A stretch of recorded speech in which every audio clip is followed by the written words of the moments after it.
चलिए आज हम लोग देख रहे हैं न्यूमेरिकल्स और एरर एनालिसिस। और ये क्वेश्चन बड़ा सिंपल सा सीधा सवाल है। The initial and final temperature of water as recorded by an observer. एक ऑब्जर्वर है, वाटर को हीट कर रहा होगा, उसका टेम्परेचर राइज कर रहा है, जो मेजरमेंट उसने किया वो एरर आती है कुछ उसमें 40.6 प्लस माइनस 0.2 डिग्री सेंटीग्रेड से 78.2 प्लस माइनस 0.3 डिग्री सेंटीग्रेड तक राइज किया है।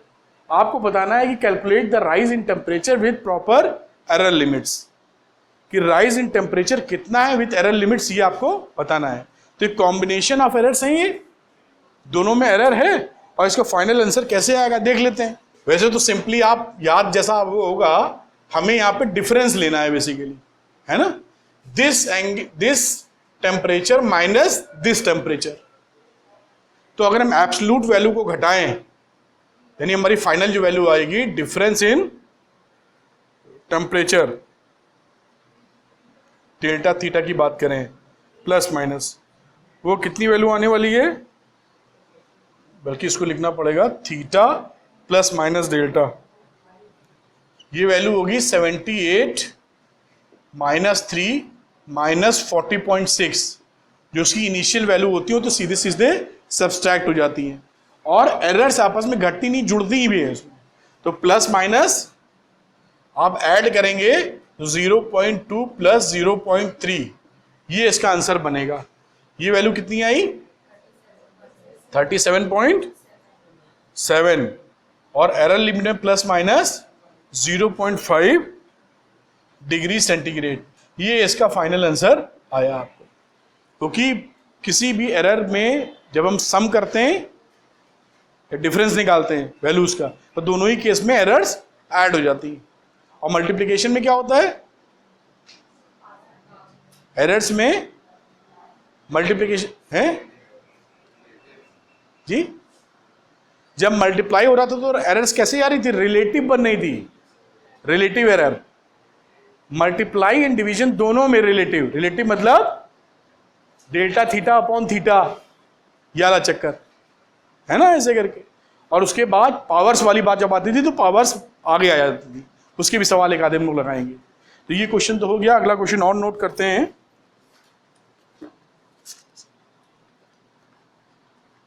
देखिए ये बड़ा इंपॉर्टेंट क्वेश्चन है। द फॉलोइंग ऑब्जर्वेशन 0.2 सेकेंड, ये क्वेश्चन है। इस क्वेश्चन को थोड़ा सा ट्राई कीजिए, वरना हम आपको बताते हैं कैसे इसको करना है। ये बहुत ही इंपॉर्टेंट क्वेश्चन है एग्जामिनेशन पॉइंट ऑफ व्यू। इसकी एग्जामिनेशन वैल्यू भी काफी हाई। हमको फॉर्मूला दिया था T = 2 pi under root L upon G। अगर इससे हम G की वैल्यू निकालें तो G क्या निकालेंगे, ये हो जाएगा T अपॉन 2 पाई और यहां वैल्यू आएगी L अपॉन G का रूट। अब स्क्वायर कर देंगे तो आ जाएगा L = नहीं G चाहिए हमको, तो G ऊपर गया तो G की वैल्यू आ गई 2 पाई का square 4 pi square L upon T square. ये देखिए ये फॉर्मूला एक बना आपका 4 pi square L upon T square, क्योंकि G ही कैलकुलेट करना है हमको, स्मॉल g की कैलकुलेशन की बात चल रही है। अब देखिए आगे बोला क्या है इसने, using simple pendulum L = 90 centimetre. तो L की वैल्यू उसने बोली है 90 सेंटीमीटर और टाइम फॉर 20 वाइब्रेशंस 36 सेकेंड है। यहां पर जो ये T होता है ये टाइम पीरियड होता है। टाइम पीरियड का मतलब होता है एक ऑक्सीलेशन में लगने वाला टाइम, और वो 36 सेकेंड क्या है 20 वाइब्रेशंस में। तो एक वाइब्रेशन में कितना समय लगेगा, यानी T कितना होगा 36 सेकेंड अपॉन 20, है ना। Time for 20 vibration is 36 second. तो 36 अपॉन 20 क्या बन जाएगा, तो 36 की वैल्यू अभी नहीं लिखते हम लोग, इसको T से रिप्रेजेंट कर देते हैं, T अपॉन 20, क्योंकि 20 वाइब्रेशंस की रीडिंग निकाली है, 36 सेकेंड में कुछ एरर आई होगी इसलिए नहीं लिख रहे। तो यहां पर हमने इसको कर दिया T अपॉन 20 और वैल्यू डाली इसके अंदर। अब तो G = क्या हुआ 4 पाई स्क्वायर L और t की जगह पड़ गया t/20 का स्क्वायर, तो ये 400 हो जाएगा और 4 से मल्टीप्लाई होगा तो 1600 हो जाएगा। Pi square L/T, T square, ये वैल्यू देखिए बनी। अब ये फॉर्मूला हमारे हाथ में आ गया कि t जो हम कैलकुलेट कर रहे हैं वो t की वैल्यू रख सकते हैं, l की वैल्यू रख सकते हैं, वगैरह वगैरह। अब देखिए क्योंकि इसमें पावर्स वगैरह हैं तो इसमें रिलेटिव एरर चलेगा जैसे चलता है। वो वैल्यू कैसे बनेगी? वो बनेगी delta G/G is equal to L है डेल्टा L/L प्लस ये 2 स्क्वायर था तो आ जाएगी 2 इंटू डेल्टा T/T। ये देखिए ठीक है कि नहीं? और 1600 पाई स्क्वायर कांस्टेंट है तो इससे कोई लेना देना नहीं होगा। ये स्क्वायर नीचे ऊपर जाएगा तो माइनस हो जाएगा, इससे भी लेना देना नहीं होता। बस जो पावर होती है वो इसके साथ जुड़ जाती है। ये नहीं कि ये -2 करके -2 कर दें आप, ये नहीं करिएगा। बात समझ में आ रही? पावर्स क्या होगी आगे आ जाएगी, चाहे वो डिनोमिनेटर में पावर हो चाहे नोमिनेटर में पावर हो। ठीक है, तो ये एक फॉर्मेट हमारा रिलेटिव एरर का बना। और इसको 100 से मल्टीप्लाई कर देंगे तो हमें परसेंटेज एरर मिल जाएगी। वो तो कर ही देंगे जब करना होगा, कोई बड़ी बात नहीं। अब इसमें वैल्यू रखते हैं हम लोग। तो वैल्यू रखने में पहली वैल्यू क्या रखी? Delta L. तो डेल्टा एल जो हमारी एक्यूरेसी है वो कितना 0.1 सेंटीमीटर तक है, तो हमारा डेल्टा एल क्या होगा 0.1 सेंटीमीटर। क्यों? क्योंकि हमसे जो एरर हो सकती है वो 0.1 सेंटीमीटर में ही होगी, वहीं तक एक्यूरेसी है। उसी में गलती करेंगे, या तो 0.1 निकालेंगे या 0.2 निकालेंगे, तो एरर उतनी ही होगी। तो 0.1 हमारी एरर हो सकती है डेल्टा एल। और एल कितनी है 90, और 90 सेंटीमीटर ऊपर, प्लस 2 डेल्टा टी कितना है? डेल्टा टी है 0.2 सेकेंड अपॉन टी कितना है 36 सेकेंड। ये देखिए ऐसे बना। अब थोड़ा सा कैलकुलेट कर लीजिए इसको, तो ये वैल्यू कितनी आ गई? यहां पॉइंट हटाया 0 बढ़ाया, पॉइंट हटाया 0 बढ़ाया 4 है, तो 4 से काटेंगे 90 आया, यानी 1/900 प्लस इसको लिख देते हैं 10/900, जिससे डिनोमिनेटर बराबर हो जाए, जोड़ना आसान हो जाए। और नीचे डिनोमिनेटर में वैल्यू की क्या आई हमारी 900 और ऊपर आ गई 11/900। अब इसको अगर आप डिवाइड करेंगे तो ये वैल्यू कितनी आ रही है 0.01123, और भी डिवाइड करके लिख सकते हैं। ठीक है, परसेंटेज एरर में जाएंगे तो 100 से मल्टीप्लाई कर देंगे। हमारी वैल्यू कितनी निकली है? हमारी वैल्यू निकली है डेल्टा G/G 0.0123। अब इसी को डेल्टा G/G को परसेंटेज में निकालना है तो 100 से मल्टीप्लाई कर दीजिए, 0.01222 इंटू 100, तो कितना आ गया 1.222% एरर। ठीक है, अब नॉर्मली यहां क्या करते हैं, जितनी सिग्निफिकेंट फिगर्स के बारे में बात की गई है उतनी सिग्निफिकेंट फिगर के बारे में आंसर दे देते हैं, ज्यादा प्रिसाइज हो जाता है, ज्यादा बेहतर होता है। वरना सही ये भी है। तो यहाँ पे 3 सिग्निफिकेंट फिगर चल रही हैं, मैक्सिमम किसी में भी एक में मैक्सिमम मिल जाए, तो 3 सिग्निफिकेंट फिगर अगर हैं तो हमारा आंसर भी 3 सिग्निफिकेंट फिगर में आ जाएगा, और ये इसका आंसर आ गया। Find the percentage error in the measurement of G. तो in the measurement of G ये परसेंटेज एरर हमारी 1.22% निकलने वाली। किस तरीके से वैल्यू निकालेंगे? इस न्यूमेरिकल का एग्जामिनेशन वैल्यू बहुत ज़्यादा है, तो आपको आना ही चाहिए कैसे कर रहे हैं। देख लीजिए, समझ लीजिए, कोई कंफ्यूजन तो बात कर लीजिए, ठीक, वरना अगला करेंगे।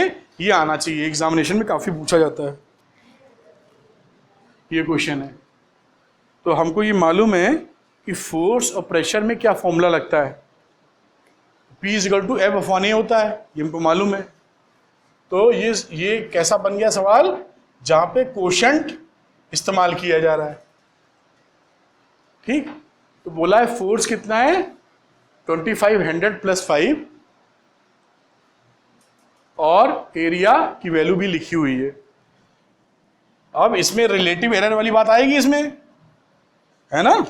तो FP delta P/P = delta F/A F, और एरिया तो एरिया है तो डेल्टा ए अपॉन ए, ऐसे बनेगा ये, है ना बेटा। अब वैल्यू रखो इसमें, डेल्टा एफ कितनी थी 5, एफ कितनी है 2500, प्लस डेल्टा ए कितना है 0.02 और ए कितना है 0.32। इसको सॉल्व कर लीजिए।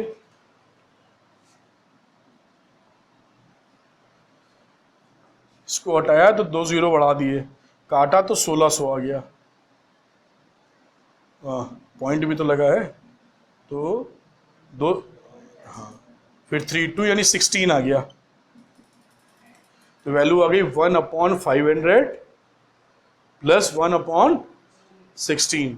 तो हमारी रिलेटिव एरर आई है, और पूरी फिगर लिखनी है तो डेल्टा पी को साथ में रखना पड़ेगा कि ठीक बोल रहे हैं।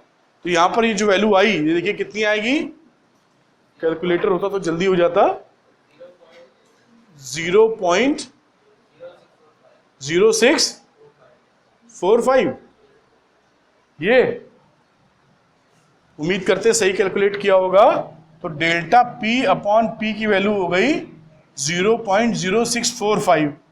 तो डेल्टा पी कितना हुआ 0.0645 इंटू पी, और पी कितना है 7812.5। जरा कैलकुलेट करो, देखो कितना आता है इसका कैलकुलेशन। हाँ 503.90625। ये देखिए, ये यही वैल्यू 503.9 ये ले ली। तो जो प्रेशर की वैल्यू लिखी plus minus delta P which is 503.9, इस तरीके से वैल्यू लिखी। ये क्या है, P प्लस माइनस डेल्टा पाई।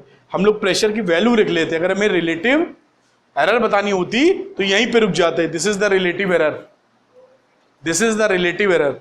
लेकिन अपने को P, अपने को वैल्यू पूरी लिखनी है, तो वैल्यू कितनी निकल के आएगी, वैल्यू तो हमेशा ऐसे आती है ना, P plus minus delta P. तो डेल्टा पी यहां से कैलकुलेट करेंगे और डेल्टा पी की वैल्यू रख देंगे।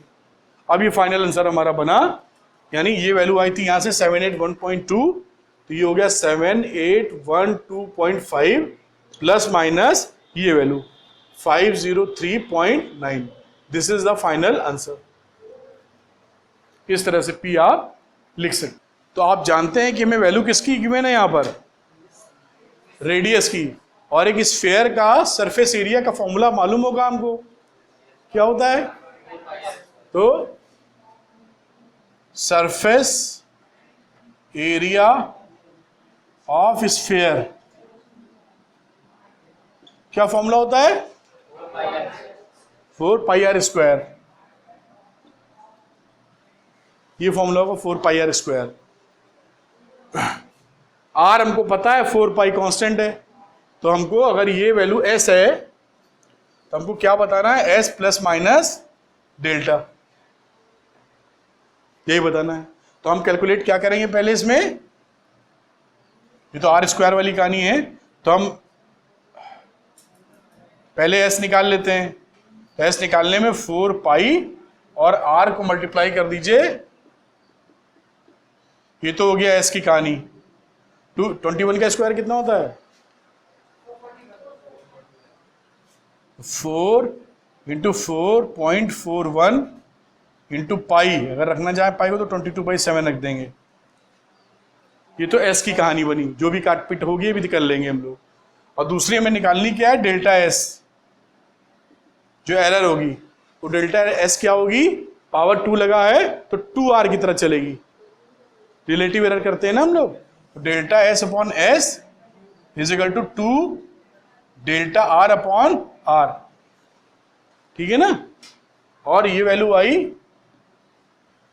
2, और डेल्टा r कितनी है 0.5, और r कितनी है 2.1, कितना बना ये 1/2.1, 2 इंटू 0.5 1 होता है। ये वैल्यू किसकी है, डेल्टा s अपॉन s की। तो डेल्टा s कितना है 1/2.1 इंटू s, और s की वैल्यू है 2.1, नहीं एस तो ये है, सॉरी। अब इसकी वैल्यू निकालनी पड़ेगी हमको।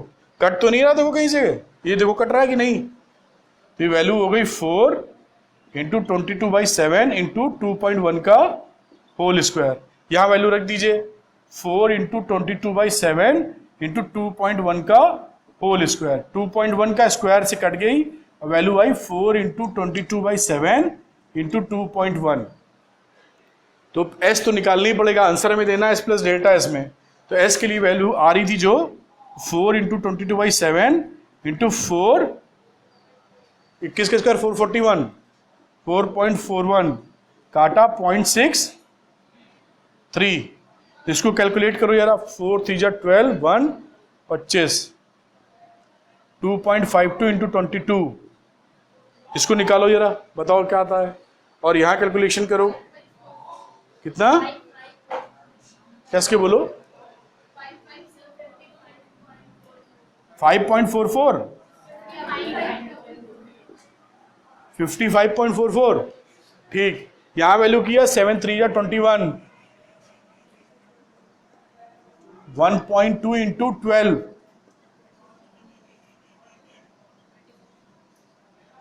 26.4। सही लिखा है। तो ये आंसर क्या बना हमारा, ये बना 55.44 प्लस माइनस 26.4 और यूनिट हो गई मीटर स्क्वायर।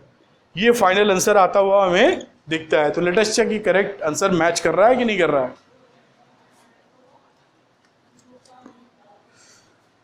55.4 प्लस माइनस 26.4 ये मैच कर रहा है। ठीक, तो इस तरह से आप एरर की कहानी बना सकते हैं। ये ज़्यादा क्लैरिटी अब बातों में आ रही है कि कैसे हमको ये बनाना है।